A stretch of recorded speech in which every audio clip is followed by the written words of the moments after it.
brakes are definitely not good on this. As you see the AI... Well, oh no, I'm getting... Oh god, what the hell happened there?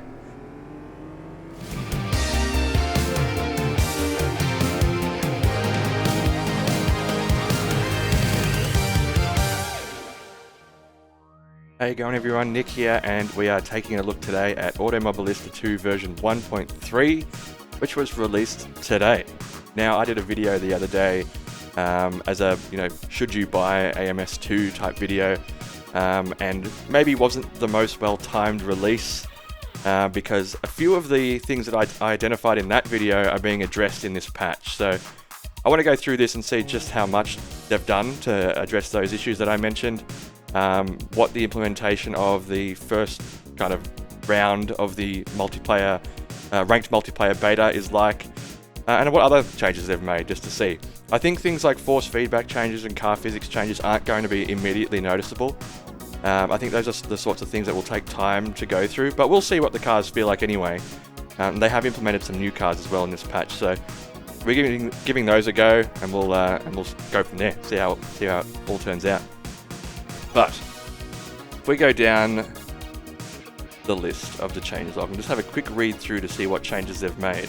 So we've got the Volkswagen Polo inverters have been added to the TSI Cup class, and I think that's the content that's come as part of the collaboration with Acelerados, I think it is. I don't know exactly how to pronounce it, which is a Brazilian Top Gear-like show, I think, on YouTube.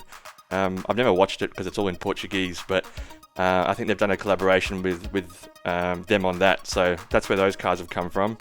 And updated Azure 2021, which is replacing old Azure as well. Added support for customizing AI driver names and personalities, so that's good to see. You might be able to make some more aggressive and less aggressive AI. Maybe put your friends' names in there just to make the worst ones your mates. That'd be funny. And then also slightly improving shadow quality, especially for high and lower settings. Alright. UI and HUD added driver profile statistics page, which I think is part of the multiplayer ranking system. We'll have a look at that when we get into the sim. Added minimum rating information to server browser, so that means you must need to have a minimum rating to join certain races. Have a look at that. Lobby page, extended player interaction, pop-ups, full variant tachometer, and so on and so forth. There's just minor changes to UI and things here. Nothing too major, it seems. Force feedback. Now they've added a default plus profile, which apparently you need to enable, and they haven't really explained how to get the most out of it and what settings what settings you should change to make it good. So I think they're doing another post in the coming days to go through that in a bit more detail. So maybe we'll come back and look at that. Exposed force feedback gain per vehicle to force feedback script files. I don't really know what that means. It's probably something to do with, I don't know, per vehicle implementation of force feedback. Base, gyro and damping force feedback calculations have been adjusted, and reduced force feedback parking force multiplier to minimize rattling when standing still. Well, that's always a welcome change. Physics. Now they've done significant changes here as well, apparently.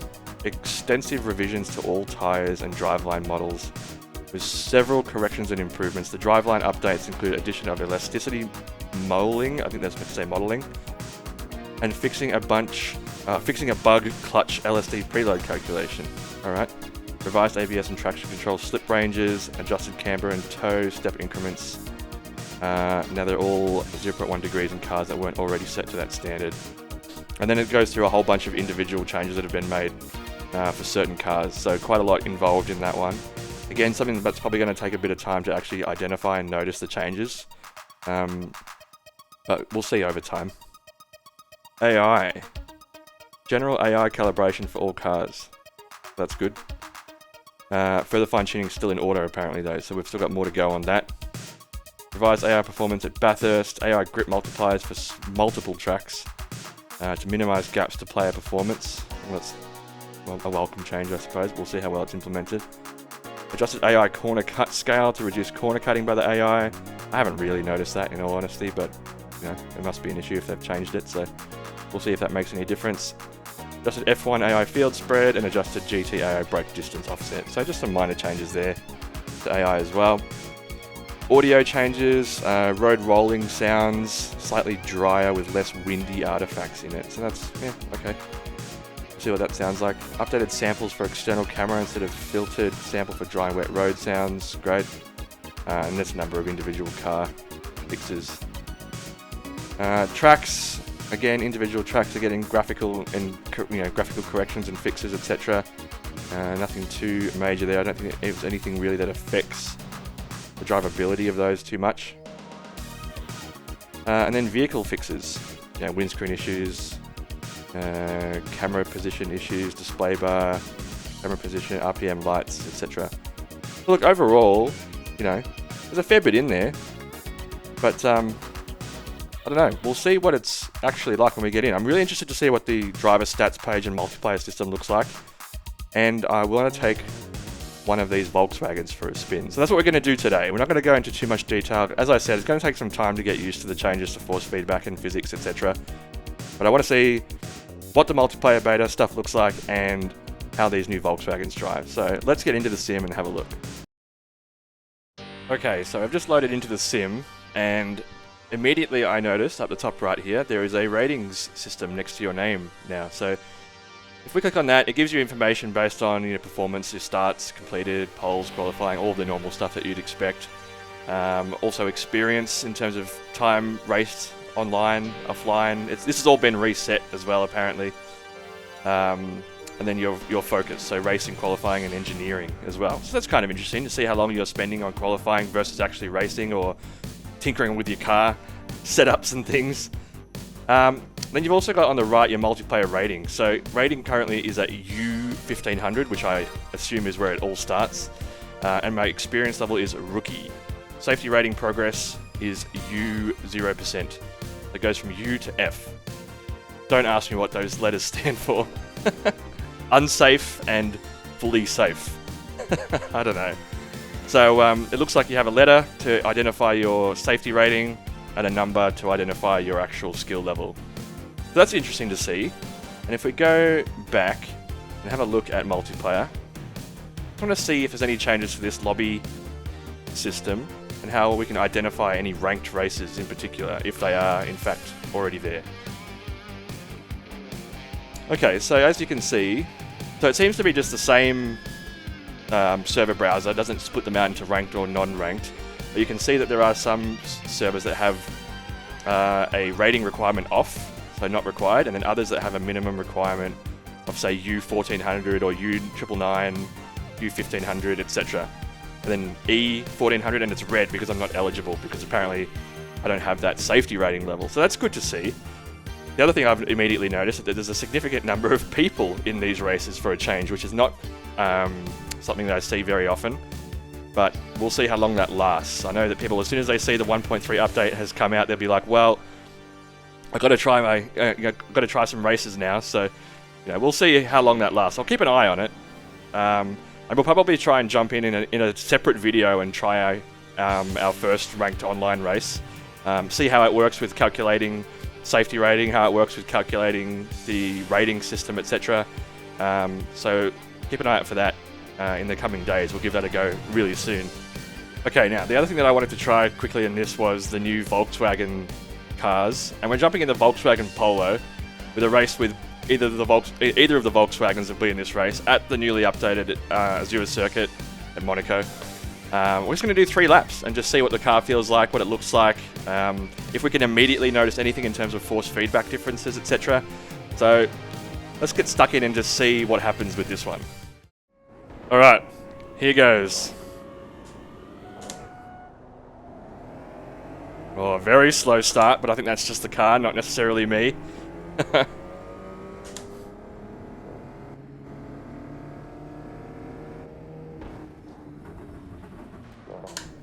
Right, AI is definitely getting a bit aggressive already from the get-go there against each other. I think we need to take as many opportunities as possible to overtake here as well, given that it's so difficult. But these cars are small, so we might be able to squeeze them in. I don't know what this guy's doing. He seems to be hitting every wall. That's my job. Oh no, I just hit him.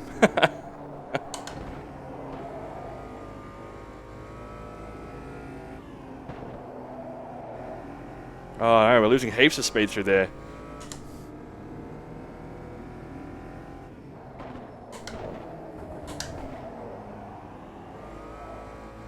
See if I can actually get the car around these corners. It seems a bit tricky.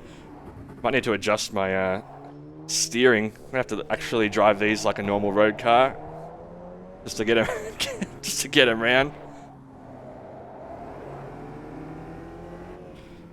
This is gonna take forever to get around. Even 3 laps probably too long.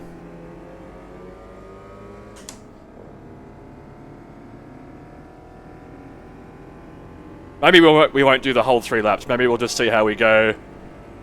Get the general feel for it. If things start to get interesting, we'll keep going. Brakes are definitely not good on this.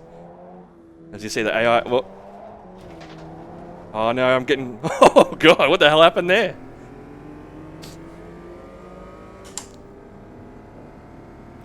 I don't think Monaco is really the circuit for these cars, in all honesty, but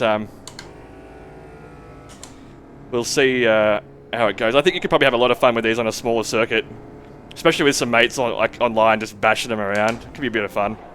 Definitely not fast racing, but racing nonetheless.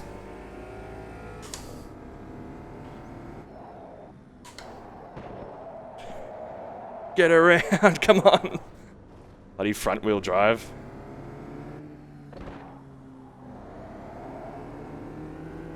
Alright, we've successfully finished 1 lap. Somewhat successfully.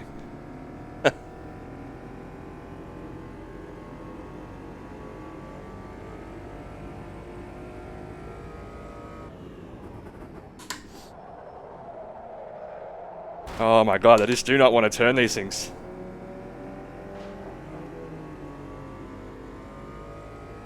Purposely blocked off that AI, I didn't want him to pass me.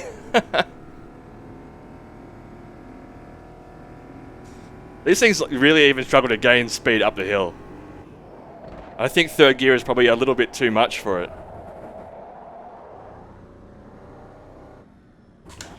And this section through here is a nightmare. Especially as we come up to the hairpin.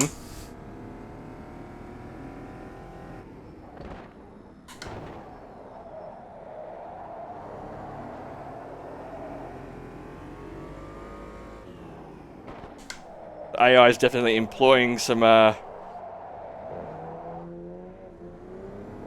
hacks to get around here, I think. So I just can't even seem to make the corners as easily as them. But that could also be down to my setup.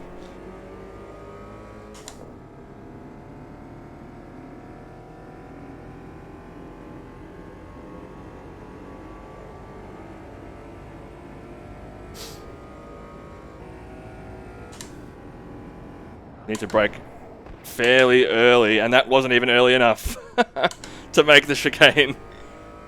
Unsportsmanlike conduct. Sorry. Pretty sure that's the least of my worries at the moment.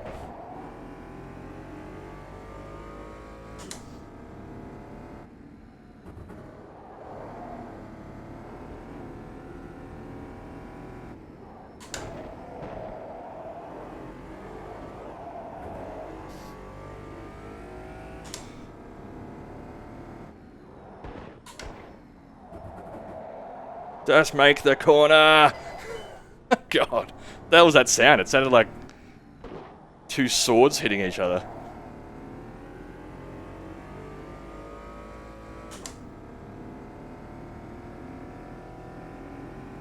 Alright, well, I think we've identified that there's definitely probably very certain circumstances in which these cars would work well. Perhaps Monaco is not one of those situations. At least when I'm driving.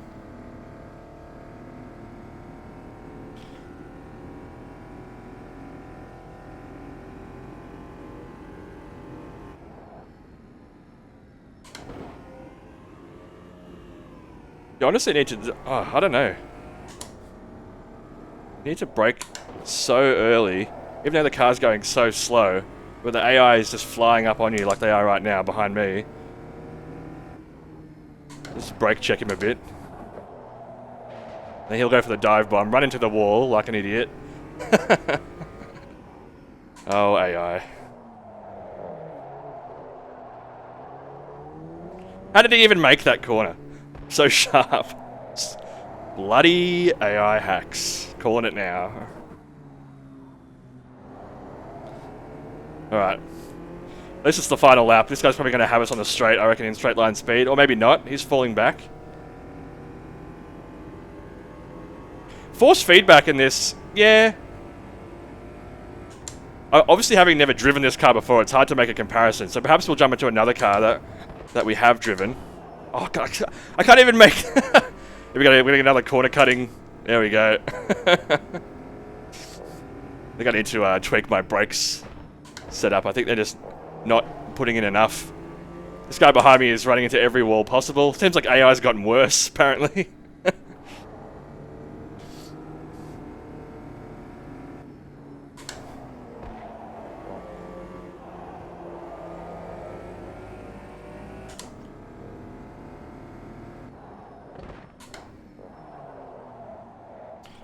Oh god, okay.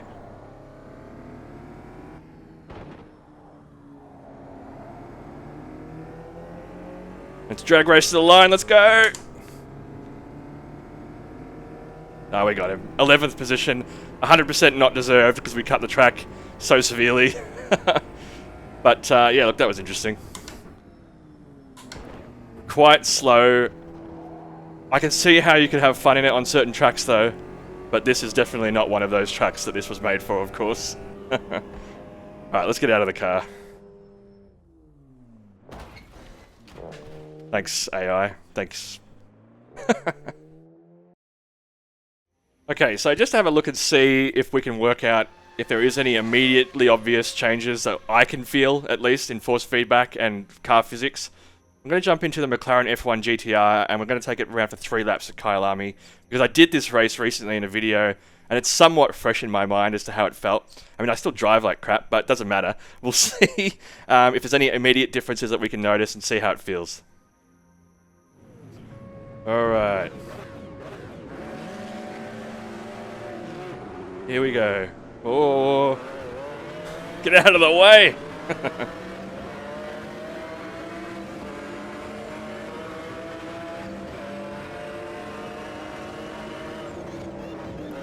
Oh god, that guy absolutely dove in on me.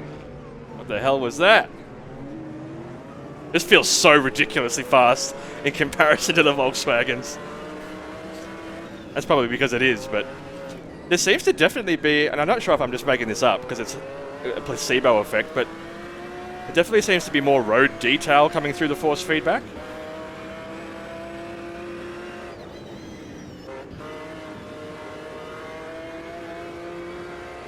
Getting absolutely demolished by the AI here, though.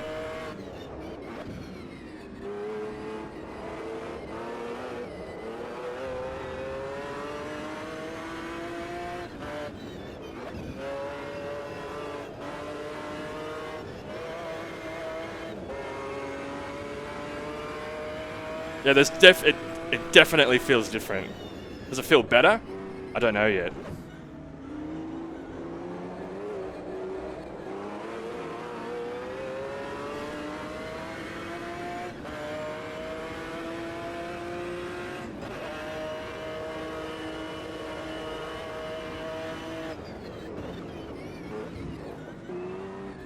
Oh, definitely braking too early there.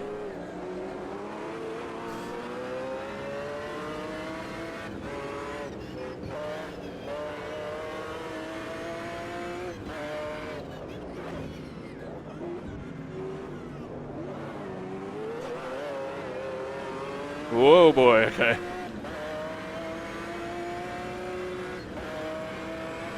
Yeah, I don't know what it is exactly yet. I can't put my finger on it, but there's definitely something that feels different about this.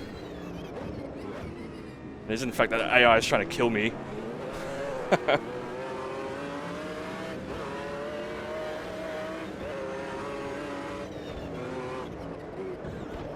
Well, my bad. Shouldn't have cut that corner.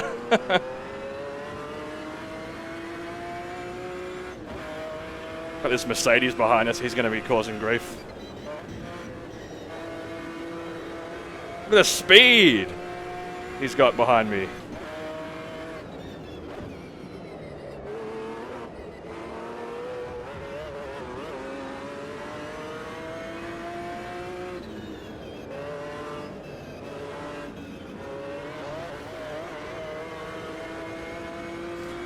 I don't know if if I can hold him off. I have tweaked the AI settings a bit, so they're a bit more difficult now. Because I think in the last couple of videos it was a bit easy.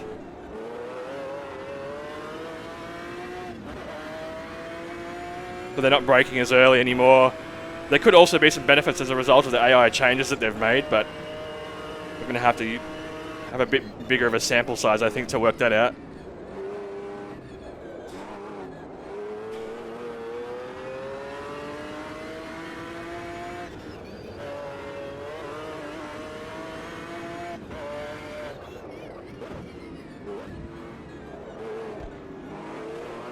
Alright, into one more lap and we'll see what we think.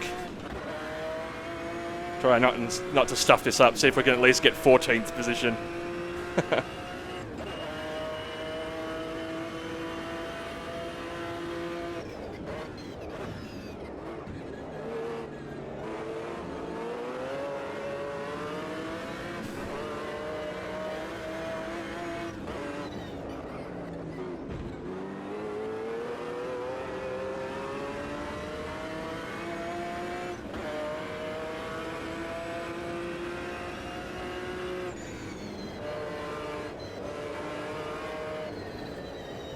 Oh no.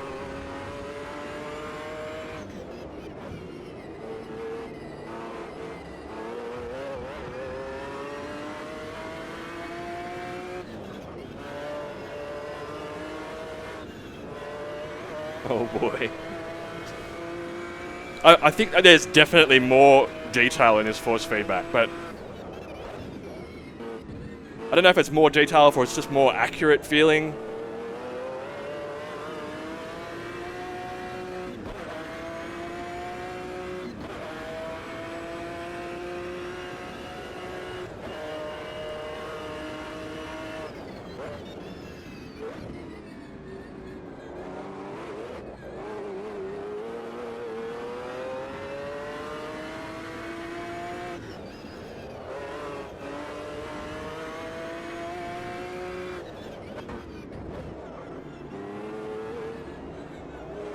Alright, well, across the line we gained one position. Definitely a challenge, that was, for me. But man, it's a good car to drive. And I think, in all honesty, I think it feels better. But anyway, that's enough of that. Let's get out of the car and we'll do a bit of an overall thoughts thing. And look at this. They said that they were trying to reduce stationary vibration, but I don't see that happening. I mean, maybe it was worse before, but that's still not great. Could be due to force feedback settings or force effect intensity settings and things like that. But yeah, not exactly what I was imagining was going to be fixed. Anyway, let's get out of the car. Okay, so what do we think about this overall? I think it's good to see the number of changes that are being made to this game. You know, namely around the car physics and force feedback stuff. Again, you can't make a call on that stuff straight away. It's only just come out. I wanted to get some information out to you guys as to, you know, what the patch included, etc. I think there's some changes that I can notice. At least when I drove the McLaren, it felt different. What those changes are actually overall and across the board, it's going to take some time to go through. So I think as we do more and more AMS2 videos, we'll get a better idea, and maybe in each one I'll give you guys some insight into how I think the force feedback feels. Sorry. I think the implementation of the ranking system is good. We need to do some races in ranked multiplayer and start to see how that's implemented. I like it. You know, it looks simple in all respects, but you know, hopefully they continue to grow it, and maybe like what I'd really like to see is actually the implementation of some like preset races, like you have in iRacing, for example, where they're just scheduled sessions and you fill them up. You know, with certain car and track combos and things like that are regularly scheduled. I think that's what we really need to see. And probably more at what I was getting at as part of my last video when I was talking about ranked multiplayer. I think it's more important to have that sort of structure rather than just a ranking system and putting it on top of the existing online multiplayer lobby setup. So definitely still some work to go there, but we'll try it in another video and see what we think. And then the new content, the VWs, they're alright, you know, pretty slow, front wheel drive, so a little bit awkward to drive at times as well. I think there's probably a very niche use case for them. I don't think they'll be fan favorites if I'm honest, but you know, free content is free content, so can't really complain in all honesty. But anyway, that's the end of that. Let me know what you think in the comments below. If you've tried this update, if you've noticed any of the immediate changes to the physics and force feedback, let me know. We've also got more content coming out with, I think there's still some new Nissan cars that they're working on finalizing the deal for. So I'm looking forward to that. And then of course we've also got the Racing USA Part 2 DLC, which is due next week, I believe. So absolutely keen to try me some IndyCar at Watkins Glen. I can't wait. You just try all these sorts of things out. So really looking forward to that. But let me know what you thought in the comments below. If you liked the video, give me a like. If you didn't, a dislike is fine. Please hit the subscribe button and ring the notification bell so you know when new videos are out. Thank you so much for watching, and until the next one, I'll catch you later. Thanks. See ya.